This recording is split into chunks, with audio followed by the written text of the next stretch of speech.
Hujan deras disertai angin kencang atau puting beliung melanda kota Pematang Siantar pada Selasa 23 September 2025 sekitar pukul 18.00 waktu Indonesia Barat atau jam 8 malam. Cuaca ekstrim tersebut menyebabkan sejumlah pohon tumbang di berbagai titik, bahkan aliran listrik sempat padam. Pada malam itu juga penanggulangan bencana daerah Kota Pematang Siantar bersama beberapa orang anggota BRIMOB langsung melakukan pemotongan pohon tumbang yang menimpa 3 unit rumah warga di Jalan Piara Kelurahan Simalungun itu.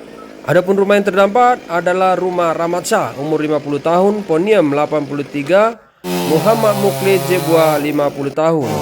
Selain rumah yang tertimpa pohon tumbang, ada juga bus yang tertimpa pohon tumbang di Jalan Sisingamangaraja dan ada 27 titik pohon tumbang pada peristiwa itu. Dari Pematang Siantar, Tagor Sitohang melaporkan.